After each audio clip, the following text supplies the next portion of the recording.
Good afternoon, everyone, and welcome. We are at noon, so I wanted to get started with a little bit of housekeeping. We are going to be running through a lot today. We ask that everybody keep themselves on mute. There will be a Q&A at the end for any questions.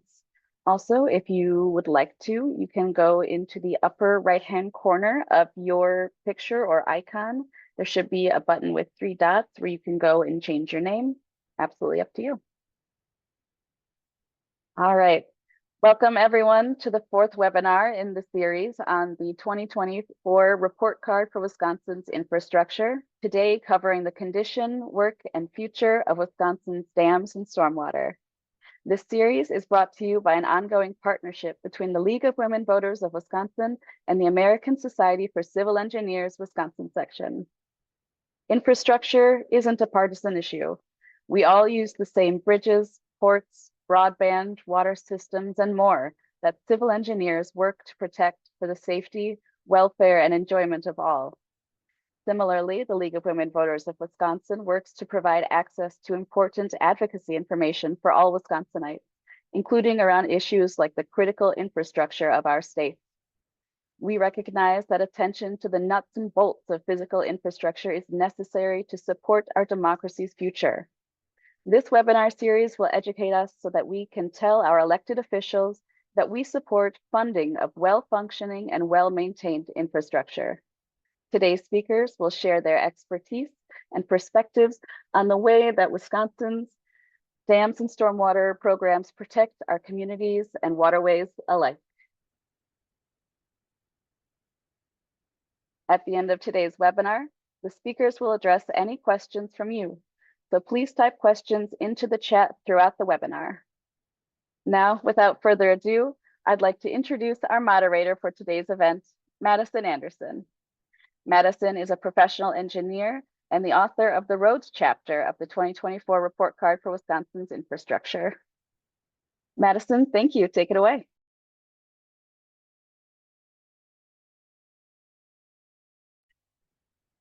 Thanks, Anastasia. How to find the unmute button. There we go. So we'll jump in with the grading criteria that was used for each of the chapters. So each category is evaluated using the following grading criteria. So capacity. Does the infrastructure's capacity meet current and future demands? Condition. What is the infrastructure's existing and future physical and near future physical condition? Funding. What is the current level of funding from all levels of government and private industry for the infrastructure category as compared to the estimated funding need? And then the future need. What is the cost to improve the infrastructure? And will the future funding prospects address the need? Continuing on, it's operation and maintenance. What is the owner's ability to operate and maintain the infrastructure properly? Is the infrastructure in compliance with government regulations? Public safety. To what extent is the public safety jeopardized by the condition of the infrastructure, and what could be the consequences of failure? And then resilience. What is the infrastructure system's capability to prevent or protect against significant multi-hazard threats and incidents? And how able is it to quickly recover and reconstitute critical services with minimum consequences for public safety and health, the economy, and national security? And finally, innovation. What new and innovative techniques, materials, technologies, and delivery methods are being implemented to improve the infrastructure? So the grading scale is as follows. A is exceptional, so fit for the future. So the infrastructure in the system or network is in good or excellent condition. Some elements show sign of general deterioration that require attention. A few elements, sorry, I skipped over to B. So A is the infrastructure in the system or network is generally in excellent condition, typically new or recently rehabilitated, and meets capacity needs for the future. B is good, adequate for now, and the infrastructure in the system or network is in good to excellent condition. Some elements show signs of general deterioration that require attention. and a few elements exhibit significant deficiencies. C is mediocre, which requires attention. The infrastructure in the system or network is in fair to good condition. It shows general signs of deterioration and requires attention. Some elements exhibit significant deficiencies in condition and functionality with increasing vulnerability to risk. D is poor and at-risk. The infrastructure is in poor to fair condition and mostly below standard, with many elements approaching the end of their service life. And F is failing or critical, which is unfit for the purpose. The infrastructure in the system is in unacceptable condition with widespread advanced signs of deterioration. Many of the components of the system exhibit signs of imminent failure. So these were the criteria or grading system that was used. And now I will introduce Warren, who will jump into the presentation. Great. Well, I appreciate that. Thank you, Madison.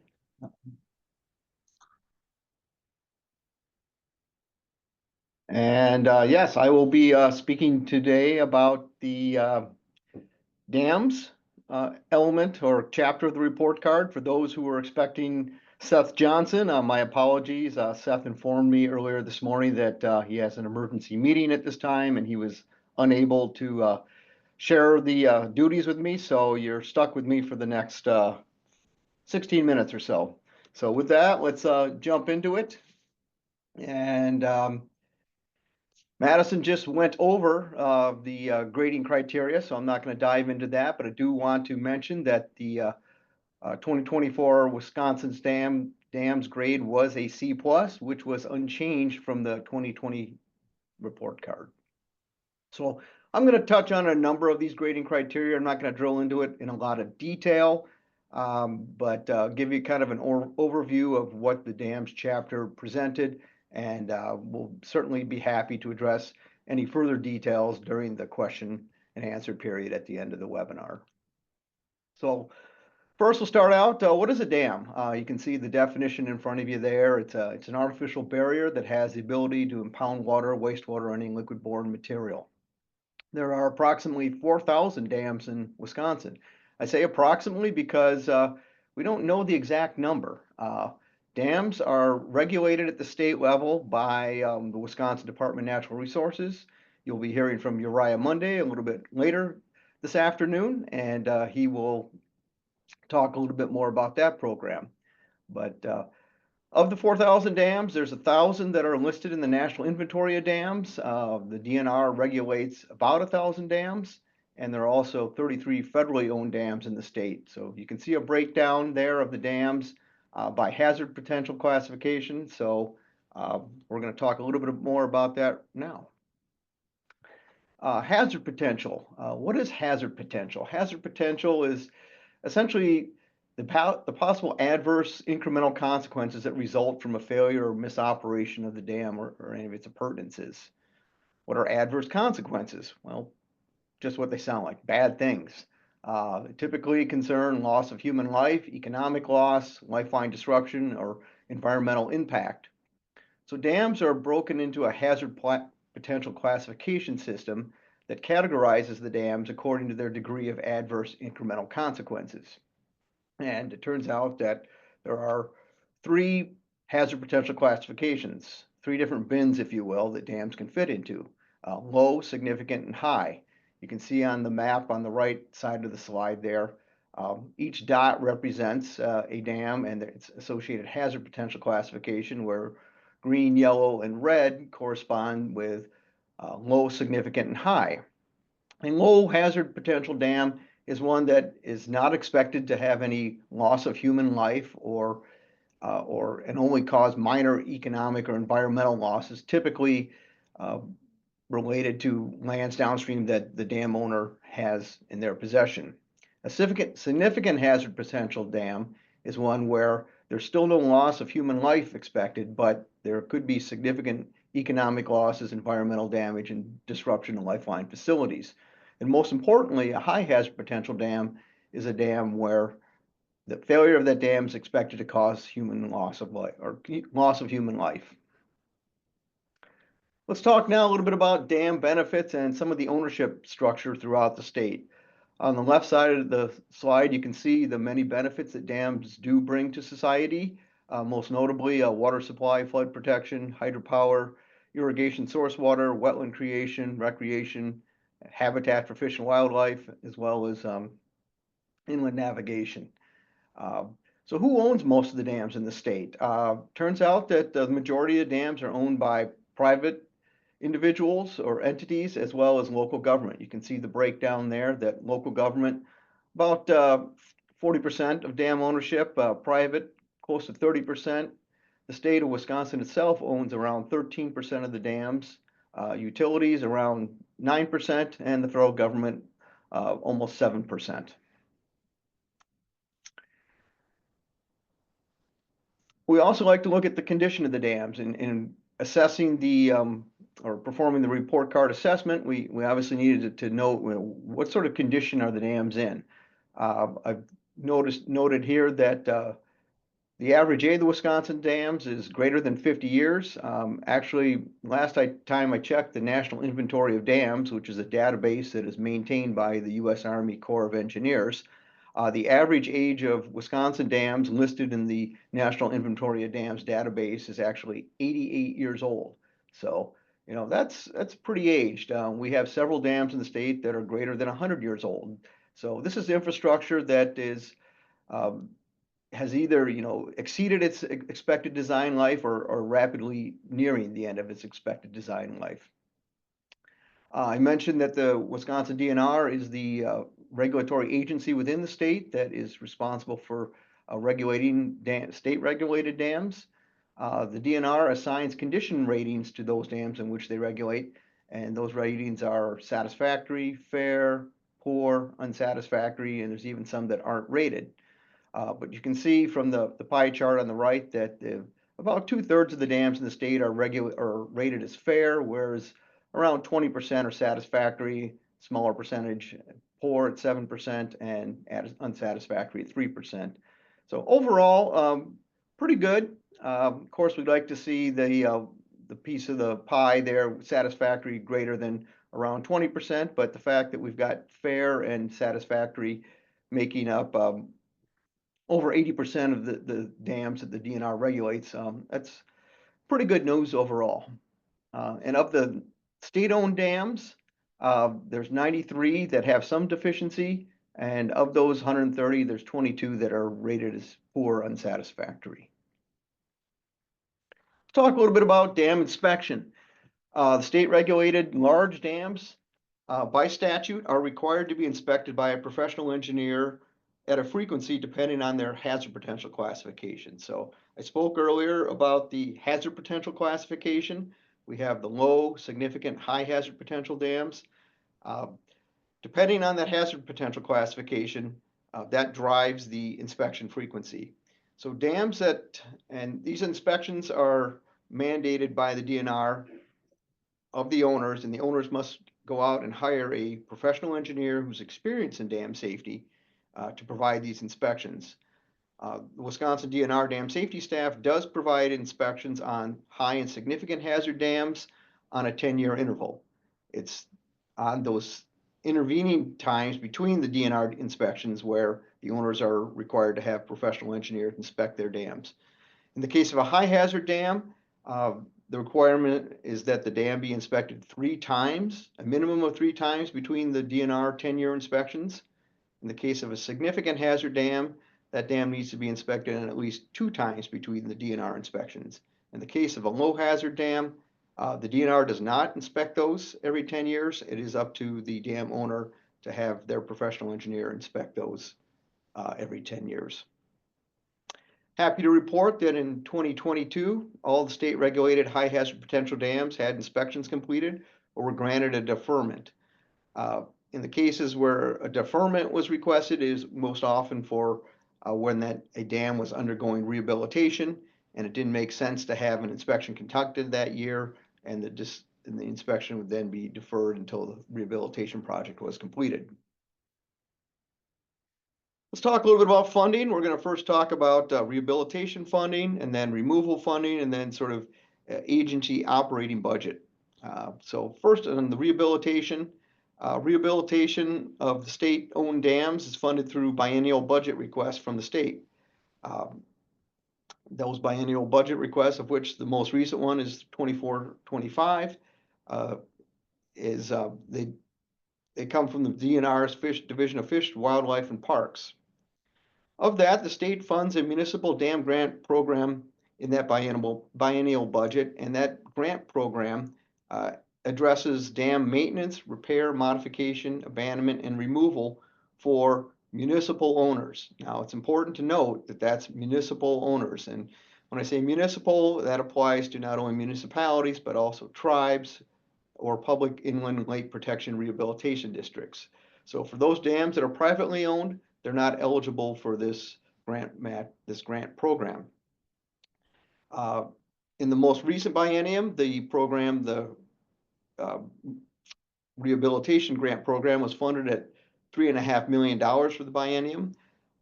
Those grants are administered on a cost-sharing basis up to a maximum award of $1 million per project. In each year that the grant program has existed, the demand has far outstripped the supply of money. As such, the DNR allocates these grants on a competitive basis on a ranking system. Some of the criteria for the ranking system are dependent on the dam's hazard potential classification, whether there are downstream land use controls in place, whether this is a dam removal project or a project to increase spillway capacity, whether the owner has an emergency action plan and an inspection operation maintenance plan on file with the DNR, and whether the owner also dedicates funds for continued operation and maintenance. In terms of dam removal funding, there is also a dam removal grant program in the biennial budget. This one's funded at a much lower level at $500,000. But the good news for this is that it's not restricted to municipal dam owners, as was the case for the municipal rehabilitation program, but this is available to both public and private owners of dams.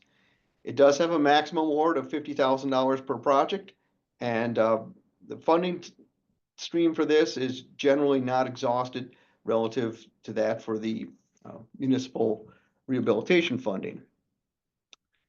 Let's talk a little bit now about the Dam Safety Program operations budget. In 2022, the Wisconsin Dam Safety Program had an operating budget of a little less than $1 million at $900,000. That money came from a combination of both a state budget allocation as well as some money from a federal grant. The state budget authorizes 7 3/4 full-time equivalent dam safety staff. However, as of late, there have been vacancies within the staff, which is, stretched their demands a little bit and ability to cover all the bases. In 2023, there were 6 1/4 full-time equivalent dam safety staff on board, and Uriah will likely speak to whether what the current status of that is. Well, certainly to perform part of the assessment for the report card, we had to take a look at what is not only the condition of the dams of Wisconsin, but what is it also going to cost to get the dams in Wisconsin rehabilitated to an acceptable level of condition such that they are safe and functioning as intended. Well, this may come as a surprise, but nobody really knows how much it's going to cost to rehabilitate the dams in the state of Wisconsin. I know I find that somewhat surprising, but there has not been a comprehensive study done by the federal government or Wisconsin DNR or other state government agency or any private entity as well. So there's a big question mark, is what would it take? The Association of State Dam Safety Officials has actually estimated for each of the states the cost of rehabilitating non-federally owned dams. In the case of Wisconsin, the ASDSO in 2023 estimated the cost to rehabilitate Wisconsin's non-federally owned dams at $1.75 billion. Yes, that's billion. And as you can see, that is a pretty gigantic number, especially in relation to the type of money we were talking about in the grant programs. In terms of public safety, we talked about, you know, the many benefits that dams bring to society, but dams also carry an element of risk. That risk is that, you know, dams can and do fail. Fortunately, that's a infrequent event, but they can fail and do fail. And when a dam does fail, bad things happen, both in terms of life safety and economic loss in the affected area. The severity of the consequences of a dam failure depends on several things, one being the failure mechanism and how long it takes for that failure mechanism to actually occur.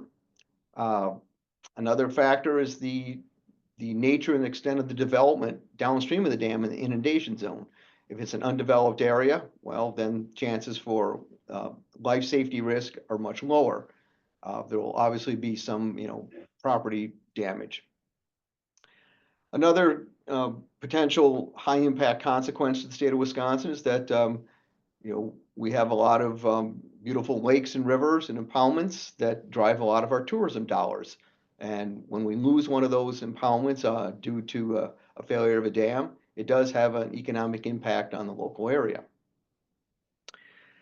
Just wanted to point out that Wisconsin law does require that all dams, regardless of their hazard potential classification, have a written emergency action plan. The emergency action plan provides guidance on how to handle either a potential or imminent breach of a dam in terms of providing notification for the population at risk downstream. The good news is that at the beginning of this year, 94% of the high hazard potential dams in the state did have an EAP or emergency action plan.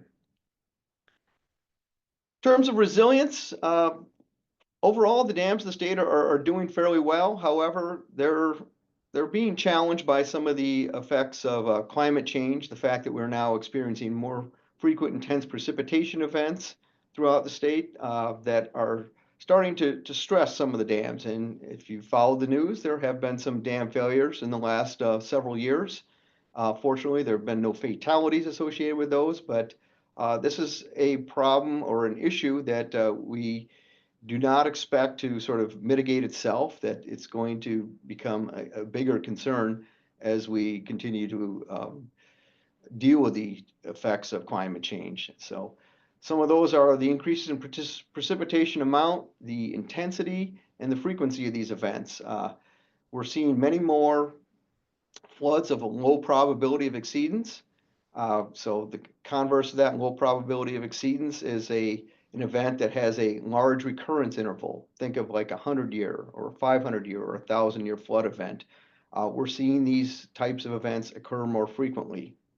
And the flip side to that is when these events occur more frequently, the dams may not necessarily have been designed to handle those types of events.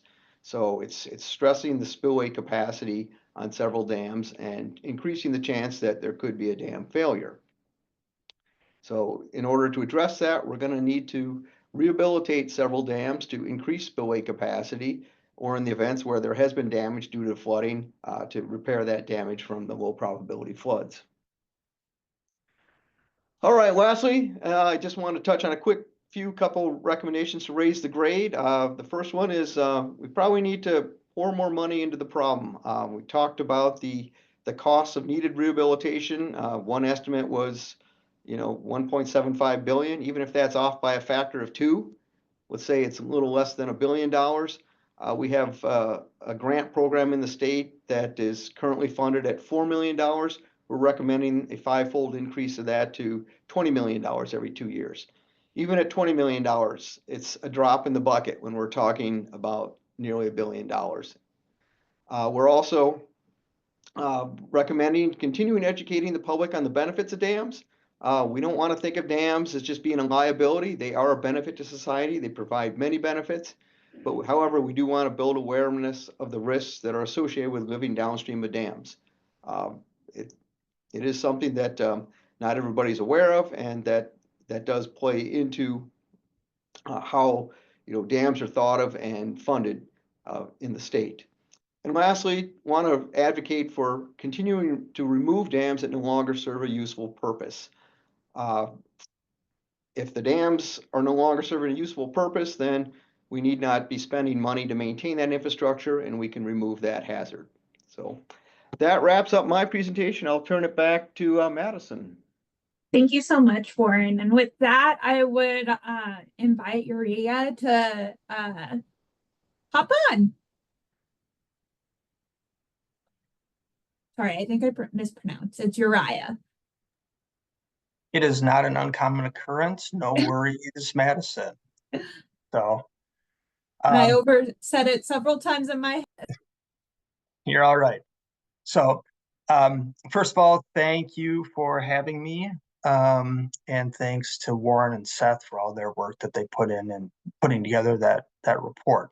So I'm going to talk today about the DNR dam safety's role in some of the things that were highlighted in the report.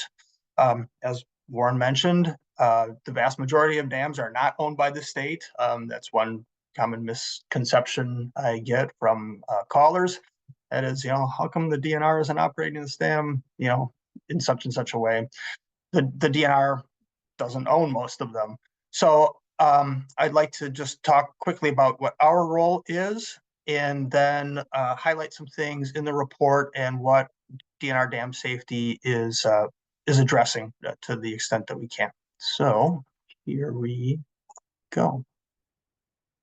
All right, like I said, I'm the state dam safety engineer. I've been with DNR since 2020, and in this particular position since late 2021. So I've just gone on 3 years being here. I've been a professional engineer for over 20 years, and for the last 20, I've been exclusively dedicated to water resources of various stripes in the civil engineering field.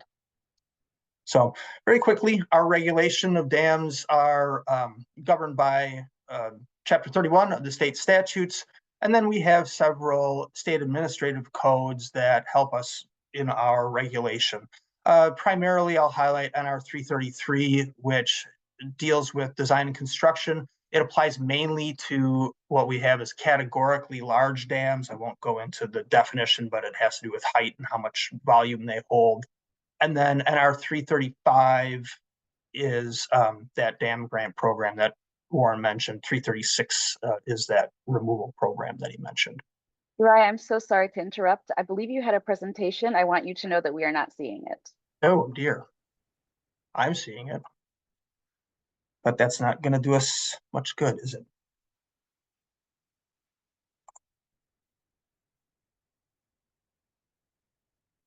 I'm too used to Teams, I fear. So. All right, we are now seeing your slide. Right up. There we go. Thank you, Madison. All right.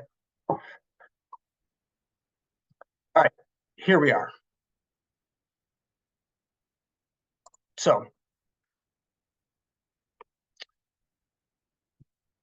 we do have some exceptions to our regulation. We have limited regulation over large hydropower dams, the ones that are governed by the Federal Energy Regulatory Commission. We have limited regulation over dams that are owned by the U.S. government or run by the Army Corps of Engineers.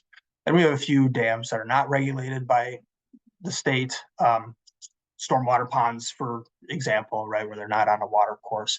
And cranberry dams have a sort of a special place in Wisconsin.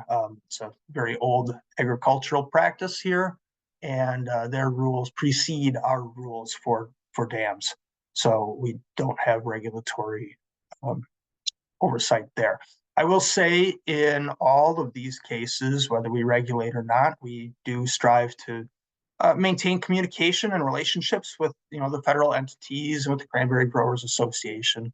So they're not entirely black holes to us. So I think that's a very important part of maintaining a good handle on what I might call Wisconsin's portfolio of dams. So, Madison, can I ask you, is the sidebar showing up here? Can you see my whole slide? We can see your whole slide. Excellent. Okay. So our program's mission is to promote safety and protect life, health, and property from unsafe dams, and then provide technical support and education to dam owners. The education part is a very important part. I always say the more brains that are thinking about something, the more likely it is that we'll come up with, good solutions or good practices. The technical support is there, and we can offer some of that.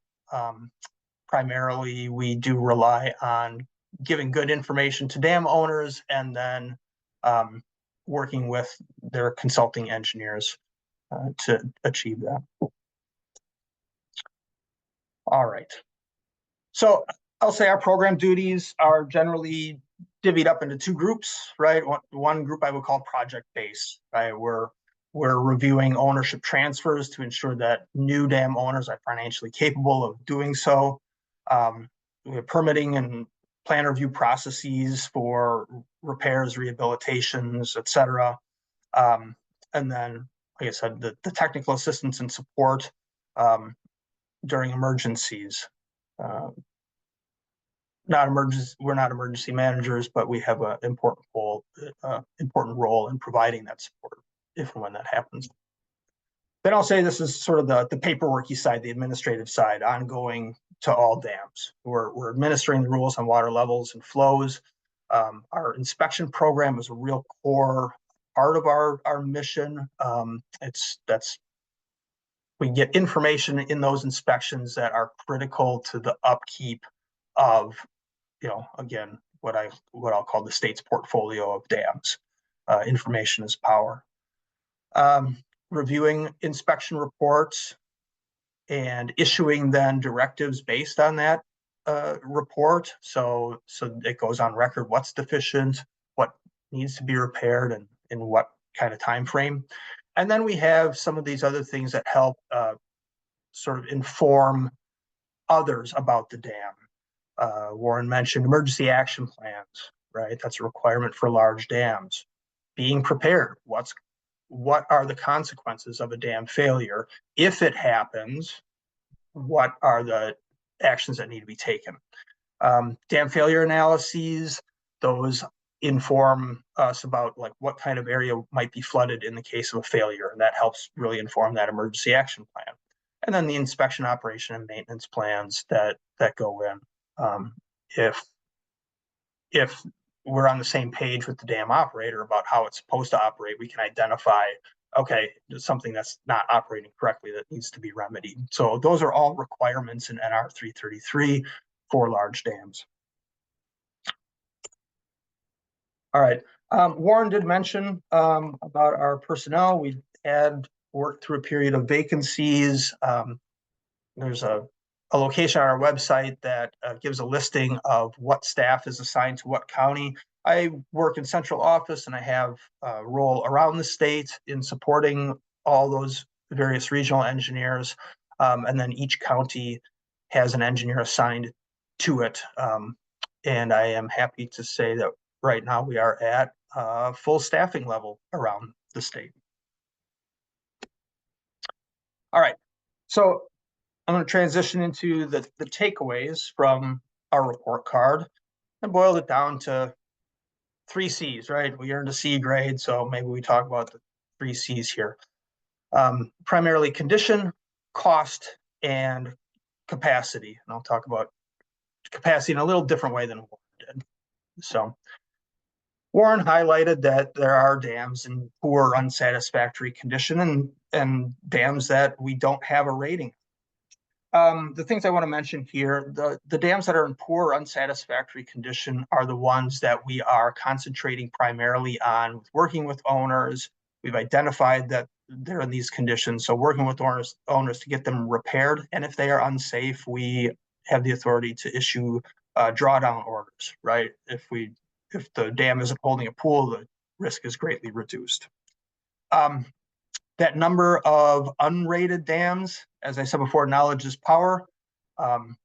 Trying to get a handle on what the rating is for the dams that we don't have a rating. We can do that through our inspection program. So trying to reduce that number is really important to me. I'll note that most dams do have a certain level of deficiency, even the ones in, fair and satisfactory condition. No structure is perfect, but so we do have an understanding of what needs to be done on those other ones. Warren did a great job of describing our grant program and the cost, right? Our estimates differ, but all of them contain 8 or 9 zeros. So if funding levels are at 6 or 7, we're still missing a couple of orders of magnitude. I won't spend time on this slide. In the interest of time, I'll briefly mention there is FEMA funding for high hazard potential dams. Good news and bad news there. I'll start with the bad news. We have never applied for that funding, but that's because there's good news. To qualify for that funding, you have to have a dam in poor condition that has a very high consequence downstream, and we just don't have those dams that fit that criteria. So nothing is in bad enough shape to warrant that funding. And then finally, I'll touch on the third C, and that's capacity. I wanted to note that failures often happen to dams that are not in poor condition. And so that's an awareness item that we want to talk about with the public and with dam owners. Often it is a function of, as Warren said, there's not enough spillway capacity to send a flood through a dam safely. So the flood decides to take over and overtop or fail the dam. And that doesn't have to do with condition. That has to do with how much you can pass. Our state administrative code requires certain capacities based on the hazard rating. And improving that is a big aim of ours. And then with regard to climate adaptation, we're going through the initial stages of an effort to understand better what capacities dams have in light of updated rainfall amounts and like statistical stream, information, and not just relying on what we have in the file for capacity. Things are changing. We need to change with it. So that's it. And I look forward to answering some questions later. Thank you. Great. Thank you so much, Uriah. And with that, I will pass it over to Jake, who will jump in on stormwater. Jake, take it away. Excellent. Let me share. Can you hear me okay? Let's say. Yep. Share screen. There we go. Screen. Oh, it's nice. It gives you like a number. It says which one's which. Good?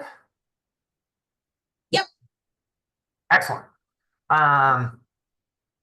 Thanks, Madison. My name is Jake Brunoehler, and I have been with ASCE for a couple of years now. But I'm the Upper Midwest area manager for a company called Hobos. If you want more information about that, you can ask me later. So in the interest of time, I will jump in on our stormwater chapter. And so the stormwater chapter is one of the newer chapters in the report card, not only in Wisconsin, but even nationally. So we published one of the first stormwater chapters in the country in our state report card in 2020. And then the first national report card to include a stormwater chapter was in 2021. So, but here in the dairy state, yeah, I kick us off with a slide there. With one of my favorite, more innovative projects that has certainly been talked about.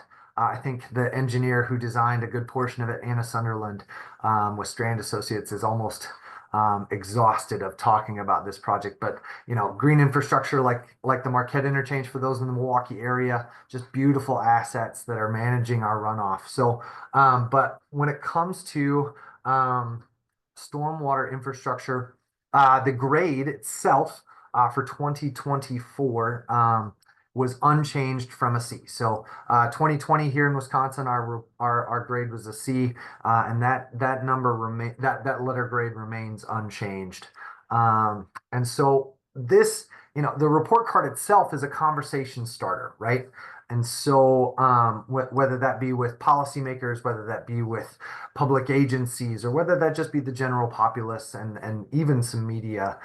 So I think it really, as it's one of our newer chapters, I think taking a moment just to define exactly what we're talking about. Stormwater itself is the rainwater, obviously, or melted snow that runs off. So once that rain or snow melt runs off our streets, roofs, driveways, and other various surfaces during those rain or snow events, instead of soaking into the ground, that water flows over those hard surfaces and picks up things like pollutants, oils, trash, other various chemicals, animal waste in our, certainly in our urban settings. And then it travels into storm drains. And that's, when everyone thinks of stormwater infrastructure, like the storm drain, but downstream of that, all of that stormwater infrastructure. So once it enters into our stormwater infrastructure system in that storm drain, that infrastructure itself is the network of, inlets and catch basins, structures, and then the downstream systems and practices that work together to manage flow of rainwater and snowmelt. So that includes obviously, culverts, storm sewers, and then our stormwater control measures.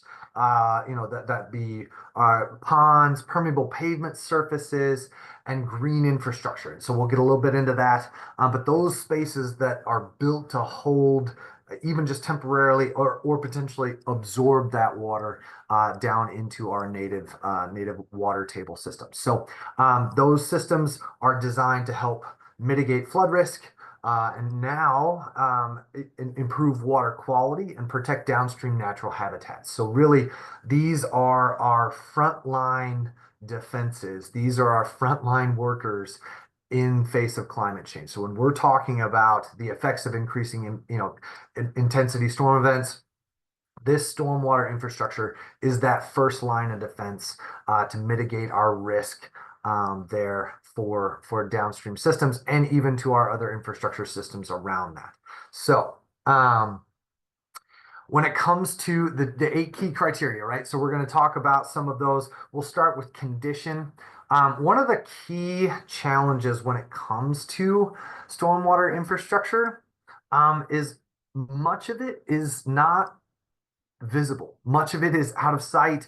Much of it is buried underground, under our streets, under our roads, and put in places that mitigate the risk to, say, buildings and other infrastructure systems. So just by nature of where stormwater has to go, it is difficult to assess that condition. So that physical assessment, not only that, in many cases, assessment of that condition is not mandated compared to, bridges, roads, and things like that, where we get ongoing condition assessments and ratings, and we're able to assess those infrastructure systems on a regular basis and report on that through those different rubrics through federal highways or whatever that might be.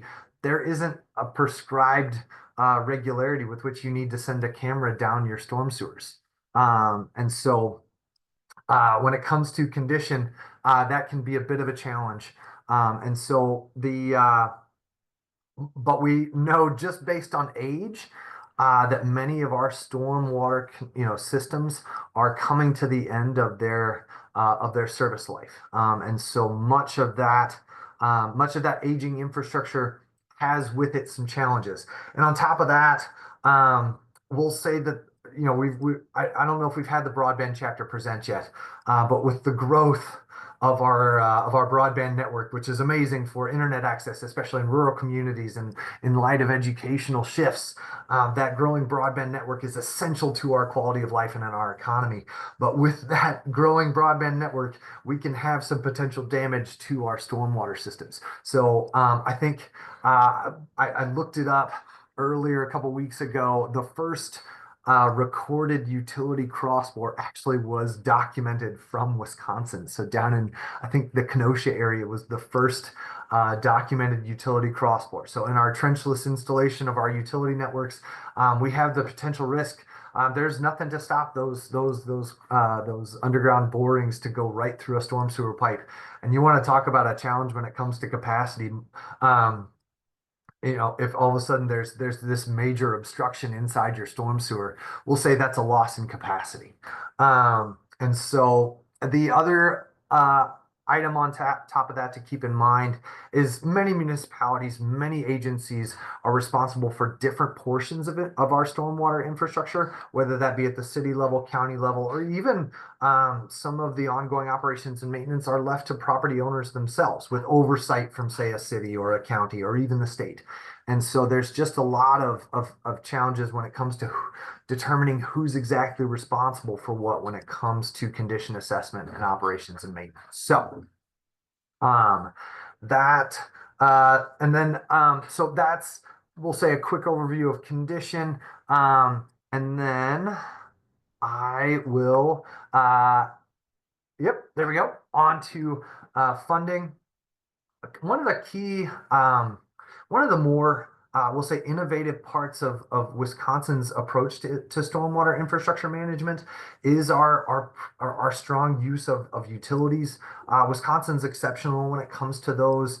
We have 120 utilities statewide, averaging about $60 per residential parcel. So like each municipality that has a stormwater utility or agency that has a stormwater utility creates a budget and then assesses based on a given, assumed impervious area, what each parcel owner's responsibility is when it comes to those utility fees. So if you look for those people that are in an area that has a stormwater utility, it's usually on your utility bill next to your drinking water, your sewer bill, and then all those other public services. It'll be right there on that utility bill with it. So and so funding is estimated through a combination of capital improvement plans for those agencies and municipalities that have them. Plus, we also do a regular reporting on the necessary funding gaps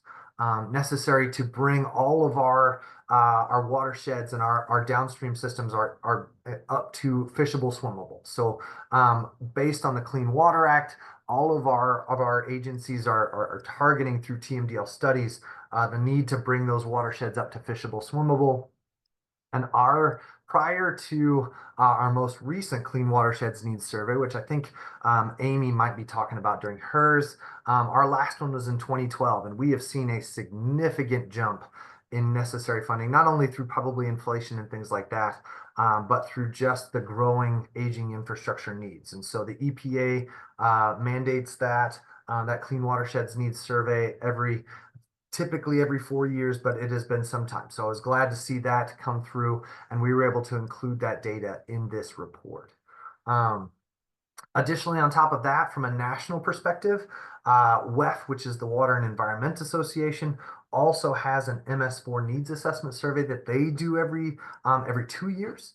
And so municipalities that operate in MS4, where they have a permit to discharge their downstream stormwater into waters of the state, they also have the opportunity to contribute to that WEF funding needs survey, which then they're able to take that to folks like ASCE and even directly to policymakers on the necessary funding to create a clean watershed. So when it comes to challenges with funding and future need, I will add in that Act 20 from 2013 put an almost immediate stop to the formation of stormwater utilities. So we've had about the same number of stormwater utilities since 2013 due to that. And if you would like more information on exactly what that means, but Act 13 made it very difficult to form a new stormwater utility under that legislation. So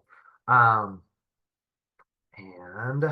If any of you do have contact with agencies or municipalities, or I'm not exactly sure who is or isn't on this call, but that needs assessment survey for our MS4 needs assessment survey, that data collection is underway right now with WEF. And so that QR code right there on the screen, feel free to use that. They are still taking data towards that needs assessment. So a really neat project done by WEF. I'm also part of the national stormwater chapter for ASCE, and we definitely use that data from WEF, as well as EPA. So I would encourage you all to use that. So I'm going to discuss public safety as well. One of those 8 key criteria. And I put more than just potholes on here. I don't know if any of you remember this. That photo is that's a few years old now. So back in 2010, that was in Milwaukee on the north side, over we'll say I think it's 6th and Oakland or something in that neighborhood, not far from Pizza Man. But the city of Milwaukee had just seen back-to-back rain events. In about a week's time of 7.5 inches of rain twice. And so we'll say that the stormwater infrastructure was not designed for that. Most of our stormwater infrastructure is set and sized based on rainfall data that we get from NOAA. And most of our stormwater infrastructure is sized based on the 10-year. Per state regulations, the state can only require up to the 2-year on those. And so most of our plumbing code for development requires management of the 10-year event or more if an owner is so inclined. But when you're getting back-to-back 500-year events, 1,000-year events, we'll say that is not within the capacity of our stormwater systems.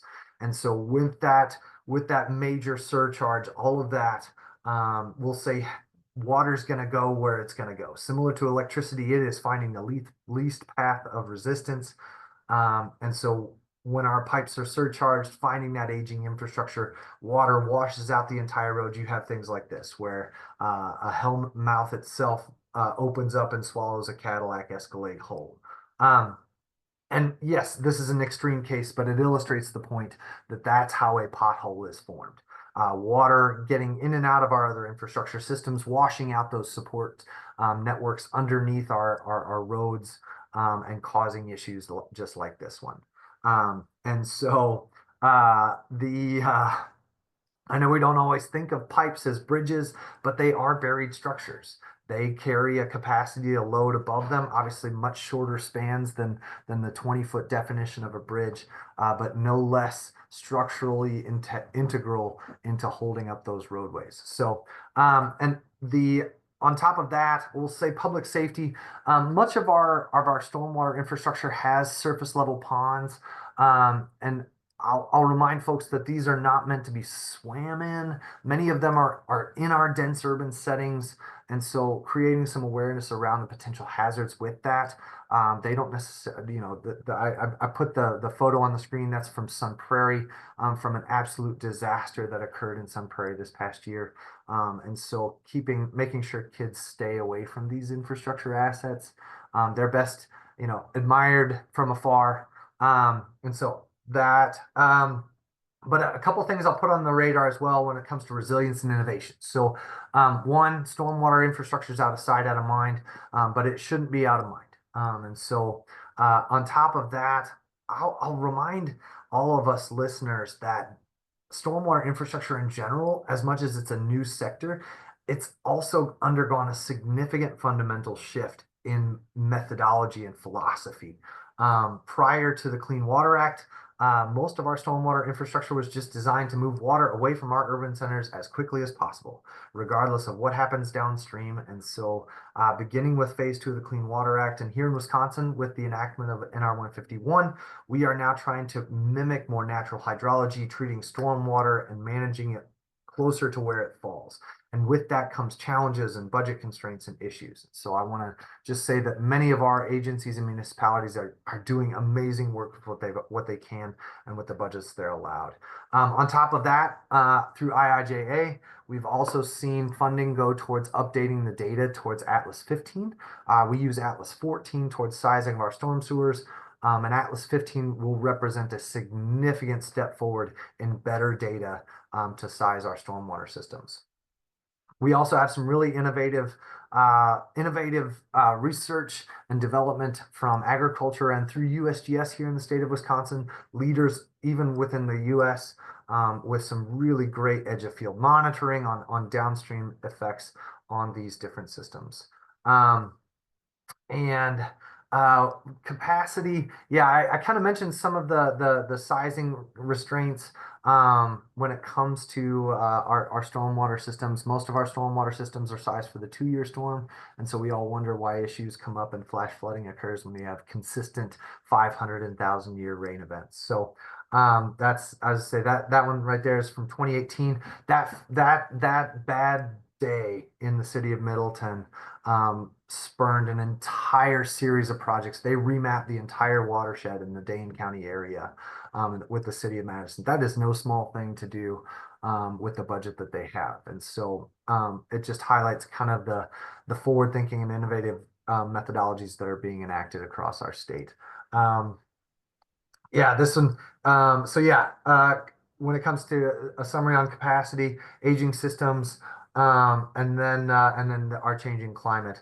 This one is from Appleton, and this one I think on the next screen. Yep, this was right out my front door. Hold on, let's see if I can get it to play. There we go. That is a flash flood from earlier this year. That was in July, and it so yeah, just highlighting the potential issues and challenges with aging infrastructure and the regulations that come with it. So I think I want to make sure I leave time for Amy, just because Amy's got some really great stuff to add to this conversation as well. Great. Thanks, Jake. Appreciate it. And then with that, I will invite Amy on to speak. Amy, take it away. Okay. There we go. Thank you. I'm let's see here. I just got to get everything shared and presented. Okay. Jake, can you see my Yep, you're looking good. I like it. Okay.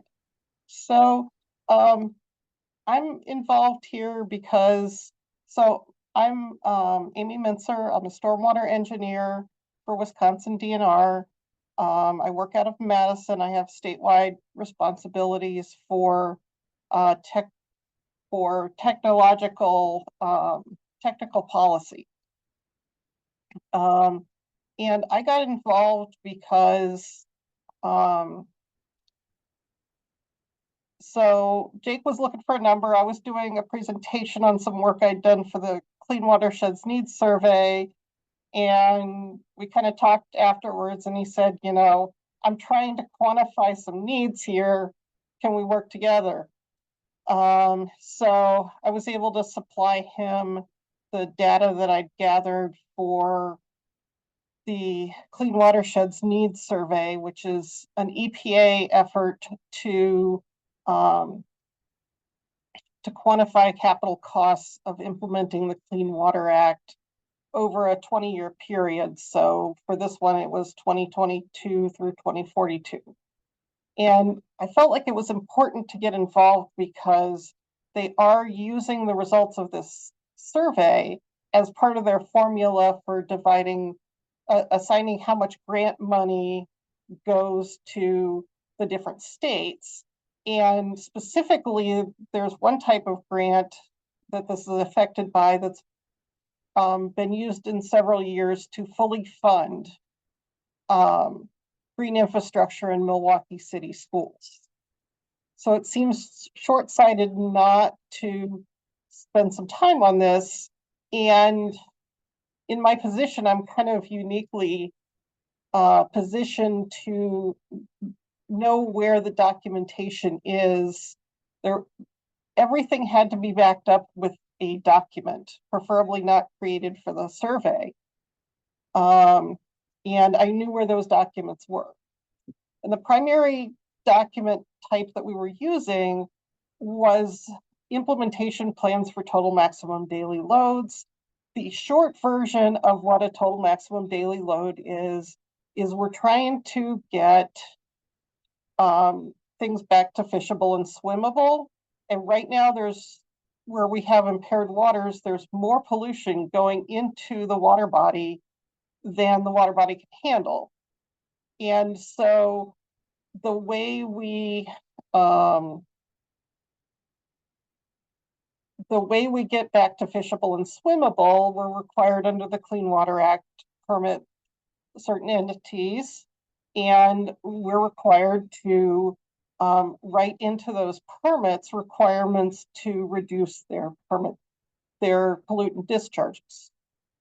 And we're doing this with our permitted municipalities by asking them to submit, to first analyze their current level of pollution control, and then submit TMDL implementation plans to tell us kind of what is your plan moving forward to reduce it further, to get to the level of reduction that the TMDL calls for. So we were able to include capital costs, and there were kind of three categories: gray infrastructure, that's your wet ponds. We were able to include some non-routine maintenance, such as pond dredging and conveyance to treatment, but not any other conveyance or maintenance. Green infrastructure is your biofilters, your rain gardens, permeable pavement, trying to mimic those natural processes. And then the general stormwater management, this included the funding needed to do the planning, also major equipment purchases, and then payments into pollutant trading and adaptive management, such as Yahara winds. And those are programs where our permittees can essentially pay farmers to do pollution control where it's not feasible within the municipality itself, or if it's more cost effective to do. The bigger story is what's not in this number, the $683 million that I was able to document. I know it's low because Northeast region is ridiculously overrepresented in this number. And part of that was that a young lady on staff in the city of Green Bay made it her mission to do a thorough accounting of the capital needs. And we were able to document over $100 million. And I wasn't able to document that level for most of the municipalities of similar size. And so that gives me a clue that we didn't capture everything. Some of it was just the TMDL implementation plans weren't due yet. I was also able to use capital improvement plans, but those usually only went out about 5 years. Some of the Northeast region had longer term plans, so we were able to include the full 20.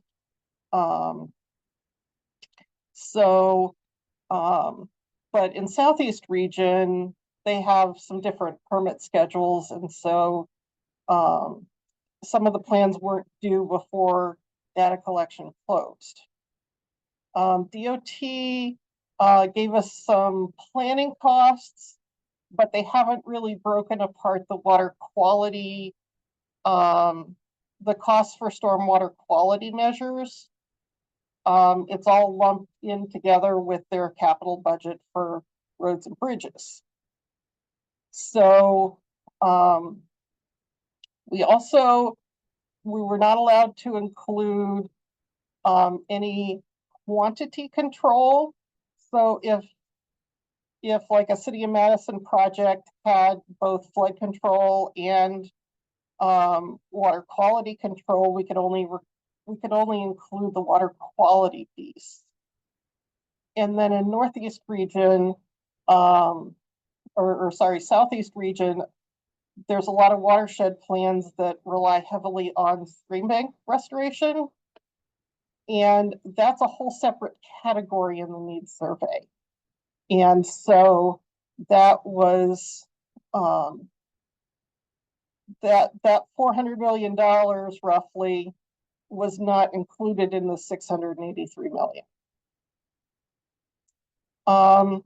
Couple of other topics. Jake touched on the need for operation and maintenance. This is just kind of quick visual that you sometimes start out with a small problem, but if you kind of built it and forgot it and you're not maintaining that, this is a beginning of a failure of a berm, and you can see it's progressing to where there's no water impounded at all. And then they did a major expansion and reconstruction. It would have been a much less expensive problem at this stage. So we need to be more intentional about maintenance. And kind of some looking a little further, the total maximum daily loads that were developed really focused on a couple things, and one of the big pollutants was phosphorus. If you see in the upper photo there, trees are wonderful, roads are wonderful, drainage systems are necessary and essential, but if you put them together, it creates a very efficient system to deliver dissolved phosphorus to our waterways.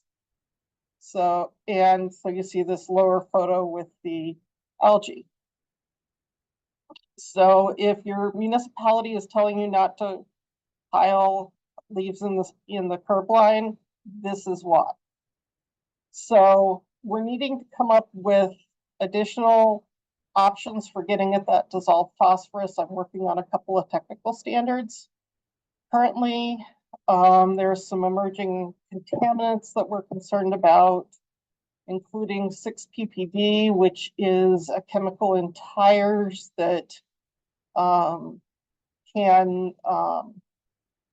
become the 6-PPDQ that is toxic to brook trout. And kind of the other thing that's a longer term issue is that as we've worked with permitting new developments for construction site stormwater and looked at their post-construction designs, we've realized that there's some municipalities out there that assume that DNR is requiring them to design for bigger storms. And that's really a responsibility the legislature has given to the municipalities, and they don't realize it. The biggest storm that DNR can regulate runs around 2.5 to 3 inches of water that falls in 24 hours. We've been getting bigger storms than that. And if municipalities are not doing their own regulation of storms that are larger than we can regulate, they may be putting themselves in a position where they're seeing increased flooding just because they're not regulating things the way that maybe they need to. So that's all I have. Great. So, thank you, Amy. We will now open it up to questions. We will be taking questions through the chat, so keep those coming. If you need time to write more, we'll start answering the ones that we already have, and then just keep entering those questions in the chat, and then Anastasia will monitor those and facilitate the conversation. Awesome, thank you. I'm going to get all of our speakers together here so you can see them all as questions. are asked. Right out of the gate, though, would anyone like to speak to this question? Someone in the chat had asked, some states have higher grades for their dams and stormwater or have significantly upgraded their grades over the last decades. What has led to these states having that higher support or higher infrastructure grades? Is there anything that we can learn?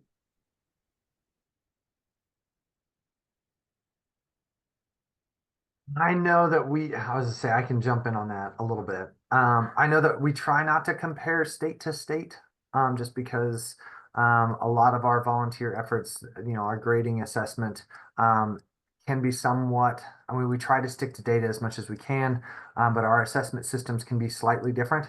And so we don't always necessarily get apples to apples. I can tell you that many states have tried to capture the improvements made through infrastructure improvements through IIJA and the bipartisan infrastructure law. And many projects, stormwater systems, I can speak to at least stormwater, right? So stormwater systems can get a lot of improvements just vicariously through other projects, like transportation projects. A lot of times include stormwater upgrades, include bringing those impervious areas up to code as development occurs. A lot of those legacy urban centers get a lot of stormwater improvements through that development. So that can contribute a lot to it. So it just depends on exactly how they're trying to collect that data on what that can do for stormwater.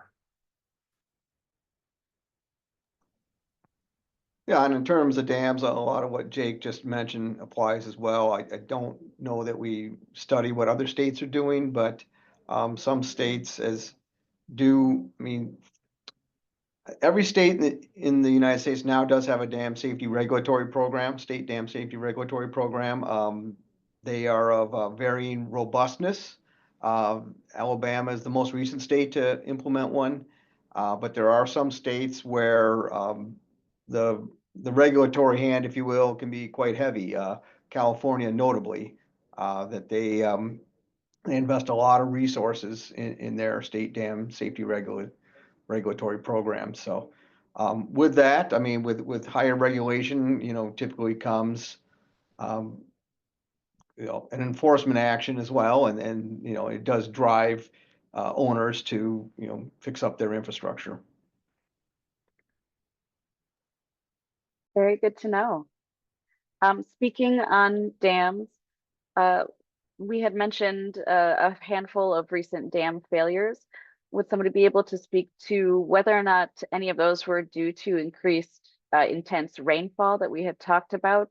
And is there a growing need for more inspections and repair of dams because of that? So I'll go ahead and take that one. That speaks directly to my point about dam hydraulic capacity, right?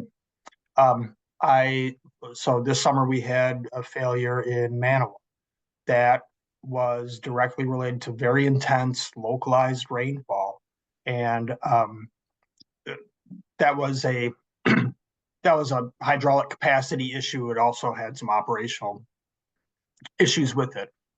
So yeah, I really believe that a big part of the resiliency effort with dams is to assess how each is going to react under higher hydraulic loading conditions, and almost all of that revolves around spillway capacity.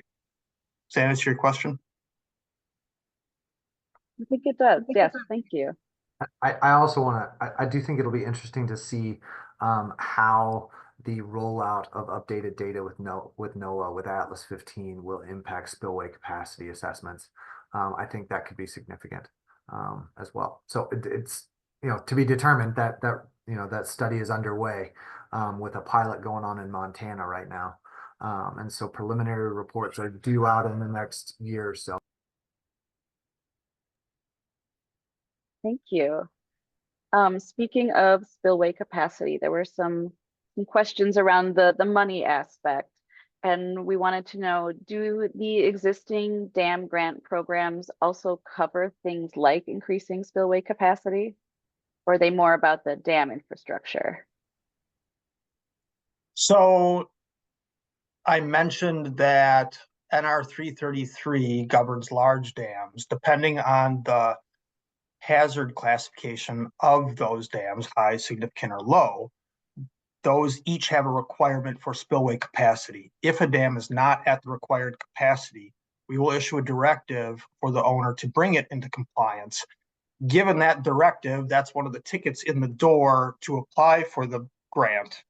And that kind of project will get funded if it's a successful grant application. Okay, great to know. And someone had asked as well, how does, speaking of the 1.75 billion rehab number that was mentioned, what is the ratio of that to Wisconsin's budget compared to other states? Do we have like a greater need? We have a less need? How does that compare? Well, I haven't actually gone in and looked at the other states to see what their tab is, so to speak. But I do know that, I mean, not every state does have a grant program. Far from it. So we should be grateful that Wisconsin does. I know some of our neighboring states do not, in which case there really is no assistance to municipal dam owners for that, to help kind of take away some of the sting of the cost of more But so in some respects, I'm sure Wisconsin is better than some states. There may be other states that are a little more generous as well. But I think by and large, I think Wisconsin is in a good position. Uriah, anything to add to that? No, I don't think so. I think maybe the one thing I'll mention is, the question there refers to Wisconsin's budget. Remember, there are dams that are owned by all sorts of entities, right? So it's not only a state budget issue, it's dam owners taking care of their own infrastructure, utility companies having that upkeep as part of their business plan, all of that. So I may look like a grumpy old man some days, but in ways I'm an optimist, and there's more people on this list than just the state government. So Perfect, thank you. Do a few more dam questions since we're on the topic. Someone had asked a question relating to the intersection of different areas of infrastructure. What percentage of our dams provide hydroelectric power, and how much do they contribute to Wisconsin's overall energy supply? Well, according to the National Inventory of Dams, and that accounts for about a quarter of the dams. That covers roughly 1,000 dams, and we estimate there's about 4,000 dams in the state. 18% of those dams provide hydropower, which I think that's about the number that, right around 20%. I mean, so plus or minus a handful of percent somewhere in there. I mean, not probably more, but I would say 15 to 20% in that range provide hydropower. And I'm sorry, what was the second part of the question? About how much that contributes to Wisconsin's energy supply. Oh, I haven't looked at that recently, but I think it's on the order of about 8 to 10%. Do you know otherwise, Uriah? I don't. Okay, yeah, I think 10's on the high end. It's somewhere between 6 to 10%. The numbers that pop into my mind. Very interesting. Okay, one more question about dams for now. There were a couple of questions in the chat asking about earthen dams, whether we have earthen dams in Wisconsin. What is the ideal use of earthen versus concrete dams? How are they functioning? A little bit more about that. Do you want to rock, paper, scissors, Warren? I'll let you go first, Uriah. But Okay. I mean, Right. unless you want me to, I'm happy to jump in. No, I saw those questions, and I'm honestly have a question for the asker. But most dams have a significant earthen portion to them, right? Mm-hmm. They're composite structures, right? Most of the water retention is performed by earthen embankment. Most of the water conveyance portion is concrete. So almost all of them have some combination. Yep. I will say that it's, you know, I was talking about dams as like every one of our special children, right? They're all unique. They're all based on their own sort of situation on the landscape. So whether you use earth or concrete or whatever type of construction often depends on the foundation characteristics, the purpose of the dam, the watershed size, all these other things. So there's no, one answer for what's better. I was wondering if your questions really revolved around, are concrete dams more resilient? So whoever asked that question, would you care to pipe in about that? Yeah. My dad was a civil engineer with the Bureau of Reclamation way back whens, and he was involved with building both concrete and earthen dams. And so yeah, the resilience, the particular indications and the resilience interests me. Sure. Okay. I wondered if that was the case. I wouldn't necessarily call concrete dams more resilient than earthen ones. I think, again, it's got a lot to do with anticipating the correct loading and designing each portion appropriately. Awesome. Thank you so much. We have a lot of great stormwater questions as well, so I want to get to some of those. Someone in the chat had asked, does using permeable pavement in parking lots and driveways make a difference in controlling stormwater runoff? I was to say, I can jump in on that one. I got a couple of thoughts on that, certainly. And I will tell you, when it comes to, not dissimilar from dams, the best stormwater control measure out there is the one that gets maintained. And so the permeable pavement systems they're great, especially if they get maintained. The same could be said for your ponds, your biofilters, your rain gardens, we all try and send our downspouts into rain barrels, but like if you just send water there and just let it sit there and you don't use it, you don't clean it out, you don't maintain it, that eventually will also fail. So like permeable pavements, if you look, there are some really great case studies. Like the city of Cudahy has actually partnered with a local tech startup where they are collecting real-time data on the flow through their permeable pavement systems during rain events. Like just a really neat way to confirm that, one, that system's working, that they're getting what they're supposed to out of that system, and that there isn't some sort of maintenance need immediate. And so they're able to be much more proactive when it comes to that. And so those are really neat things that are going on, not only with permeable pavement systems, but just stormwater in general. So yeah. Wonderful. Thank you. We had a few questions about contamination in stormwater systems. Someone had asked if there were limits set for the amount of salt that is in stormwater runoff. So we don't have a salt TMDL that I'm aware of, but this is a growing edge. And maybe Jake knows more, but I know that's something that we're definitely aware of. And it is a concern, not just for our waterways directly, but it impacts how some of our stormwater practices like biofilters and stormwater ponds, it impacts how well they can hold on to the other pollutants that are coming through them that we're trying to capture. And so salt is definitely an area where there is much more work to do. Yeah, I think there are there might be 1 or 2 TMDL studies that are starting to target salt. And I'm not sure those have officially been published and certainly are not at their full implementation.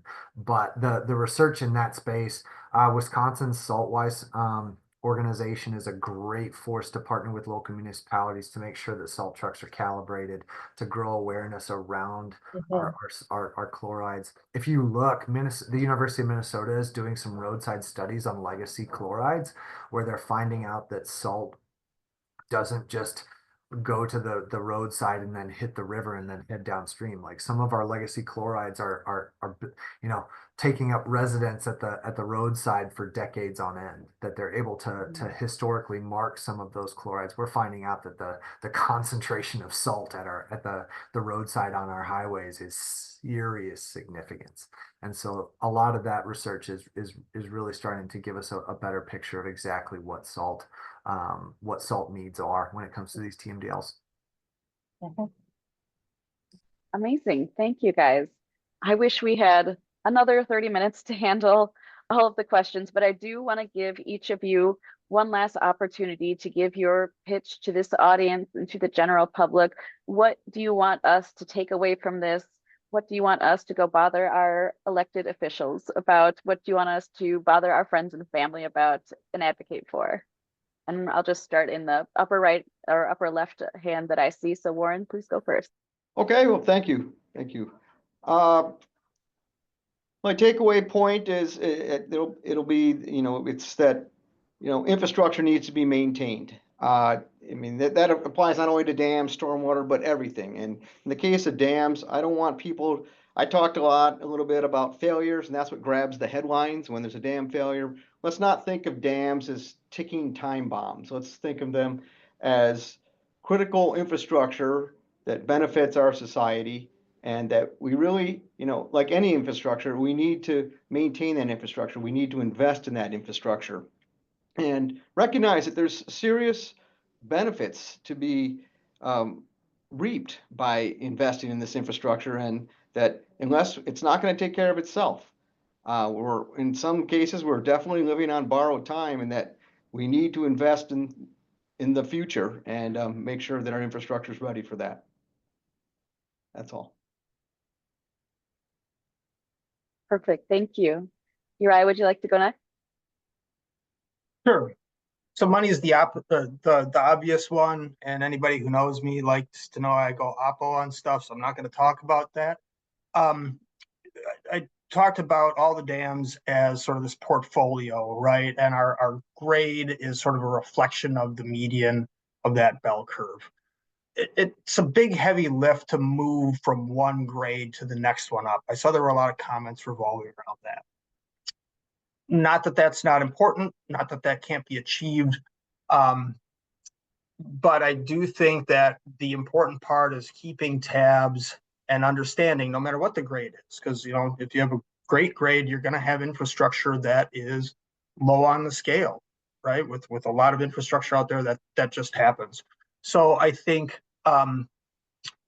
even if it takes some time to move the needle on the infrastructure, continuing to have programs like ours and the Association of State Dam Safety Officials and other organizations where we don't have unknown infrastructure out on the landscape is really important. I've said a couple of times, knowledge is power.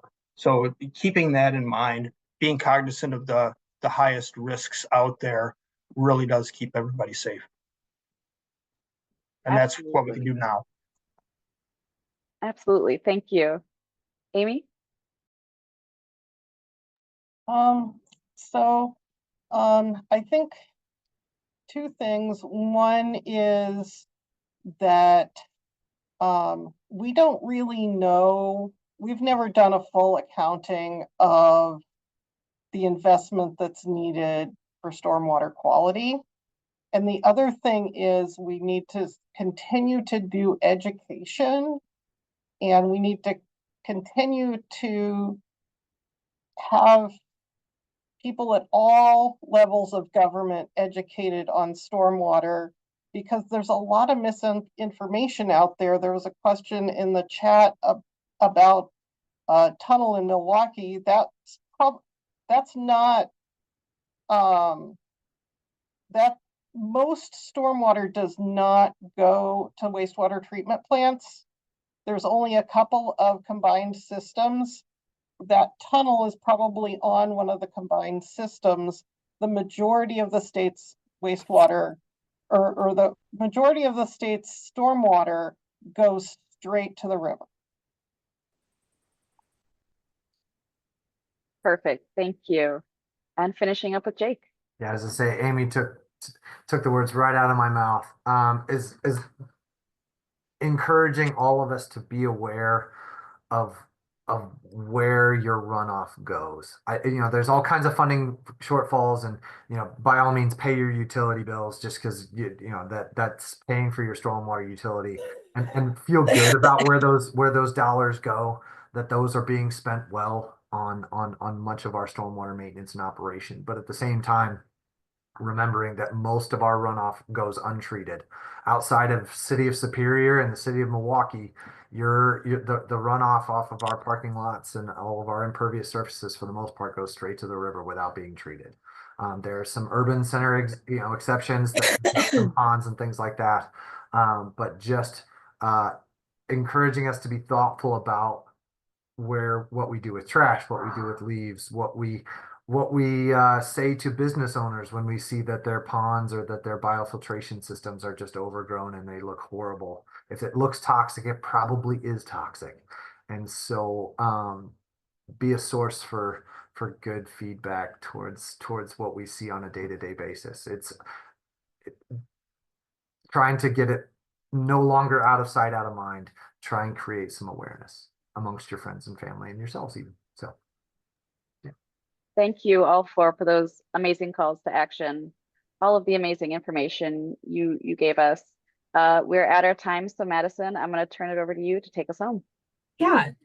Well, thank you everyone for speaking. Definitely learned a lot, and for the technical support from not only the League of Women Voters, but also ASCE families and employers that really allowed everyone to contribute to these efforts. And the webinar series will be taking a little intermission for the holidays, but join us next year at the next webinar on January 9th, where we will discuss drinking water and wastewater. We hope to see you all then, and stay warm, everyone.